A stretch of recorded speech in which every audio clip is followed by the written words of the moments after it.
Bienvenue sur Radio Imo. Je suis au Plaza Athénée pour la conférence de presse, la première de l'année de Barnes. Alors Barnes, c'est l'immobilier de prestige. J'ai le plaisir d'être avec son président, Thibaut de Saint-Vincent. Bonjour. Bonjour. Merci d'avoir accepté cette interview. Alors, on est dans un cadre splendide au Plaza Athénée.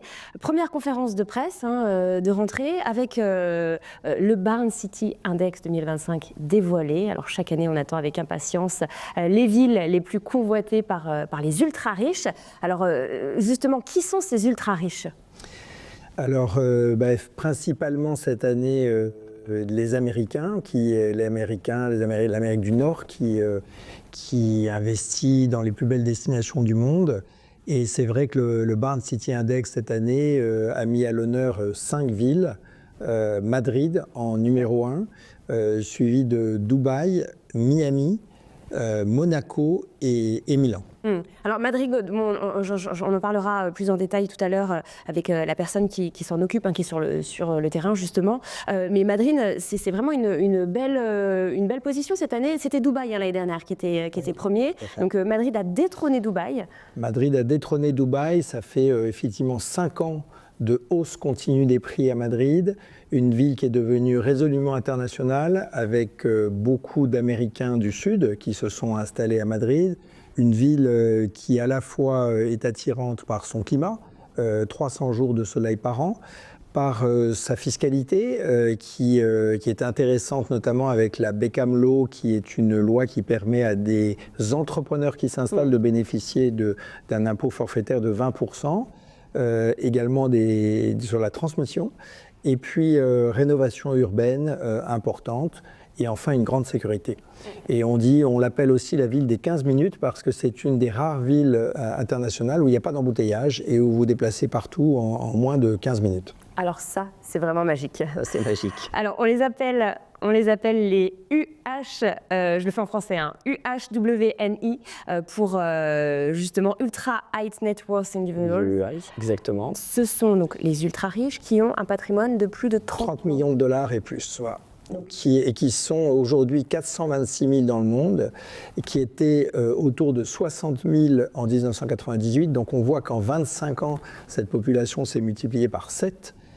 Donc au fil, on va dire, des crises diverses et variées, cette population s'est développée, enrichie, et évidemment, elle privilégie l'immobilier de prestige qui représente jusqu'à 20%, 19% précisément, de ses investissements. Alors quand on dit immobilier de prestige, c'est au sens large du terme, évidemment ça va de l'appartement à l'hôtel particulier, au chalet, à la villa, mais également ça inclut tous les immeubles, des investissements dans l'hôtellerie, etc. Alors, ce qui est assez intéressant, c'est que vous avez un peu décrypté les profils de ces ultra-riches. Donc, il y a les héritiers d'un côté, l'argent de famille, et puis les entrepreneurs de l'autre. Alors, on pense aux entrepreneurs de la tech, par exemple, la Silicon Valley, et puis aussi les héritiers entrepreneurs. Voilà, exactement. Alors, en fait, les entrepreneurs qui représentaient, il y a 25 ans, moins de 50% de ces personnes très fortunées, aujourd'hui représentent 75% des UHNWI, donc grosse présence des entrepreneurs. Et ensuite, on a effectivement des héritiers entrepreneurs, c'est-à-dire ceux qui ne vont pas se contenter d'hériter, mais qui vont continuer à entreprendre et à développer les projets entrepreneuriaux. Et ceux-là sont également de plus en plus importants, ce qui fait qu'il ne reste plus finalement que moins de 10% de purs héritiers qui vont se contenter de gérer leur patrimoine. Un petit mot sur les 3 villes qui sont plus dans le top tendance, on va dire. Il s'agit de Paris, Londres et New York. Voilà. Pour quelles raisons ? Alors, ces 3 villes restent présentes dans le top 10, puisque elles sont respectivement à la 6e place pour Paris, 7e pour New York et 8e pour Londres. Donc, elles restent présentes dans le top 10, mais clairement, elles doivent aujourd'hui se remettre en question, notamment d'un point de vue fiscal, parce qu'elles sont au record mondial pour la fiscalité. Également, la sécurité, ce sont des villes qui ont des sujets de sécurité qu'il faut qu'elles traitent.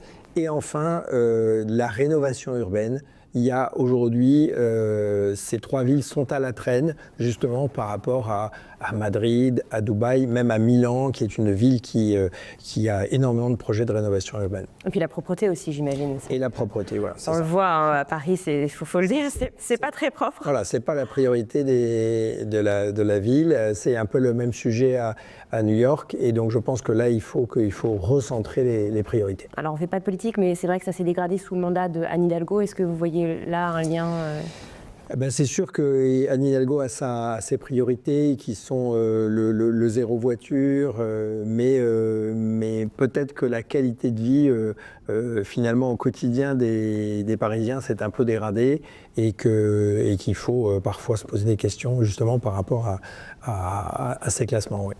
Pour terminer, justement, on reste sur Paris, la capitale. Vous constatez sur les biens de prestige de plus en plus de mandats là, depuis cet été, depuis la dissolution de l'Assemblée nationale. C'est vrai qu'on en avait parlé avant l'été. Vous étiez plutôt inquiet hein, avec ce climat plutôt anxiogène côté politique. Là, vous constatez donc de plus en plus de mandats. Les Français veulent quitter la... Alors la hausse des mandats, elle a été réelle en 2023 et en 2024 jusqu'au mois de septembre. Donc ce qui est intéressant de voir, c'est qu'il y a un retour de la confiance, je dirais depuis le mois de septembre-octobre. Ce qui a aussi poussé à ce retour, c'est la baisse des taux. C'est vrai qu'à un moment, on avait peur que les taux restent à un niveau élevé, c'est-à-dire au-delà des 5% pendant longtemps. En fait, ils ont touché 5% et puis ils se sont retournés à la baisse. Et aujourd'hui, on est plutôt autour de 3%. Donc le marché se ressaisit et on voit qu'effectivement, on a fait une très belle fin d'année et les premiers mois de l'année sont toujours assez positifs. Donc il y a quand même un retour à la confiance. Maintenant, il est vrai que sur les familles les plus françaises, les plus fortunées, il y a eu quelques décisions de vente pour des projets d'expatriation. Vous savez où ? Alors, tous un peu les villes qu'on met en avant, voilà. C'est-à-dire qu'en Europe, c'est vrai que l'Espagne et l'Italie attirent énormément. L'Italie, vous savez qu'il y a un forfait fiscal aujourd'hui qui a été mis en place. Bon, traditionnellement, il y a toujours évidemment la Suisse. Et puis après les États-Unis, qui avec des régions comme le Texas ou la Floride sont très attirantes. Et puis l'élection de Trump attire aussi les investisseurs, il faut le dire. Voilà, c'est vrai que Trump c'est un entrepreneur par excellence, donc aujourd'hui qui va favoriser toute l'entreprise et les projets entrepreneuriaux. Donc aujourd'hui, évidemment, les ultra networks individuals vont bénéficier de sa politique. Eh bien, merci infiniment Thibaut de Saint-Vincent. Merci. Pour cette interview. Merci beaucoup.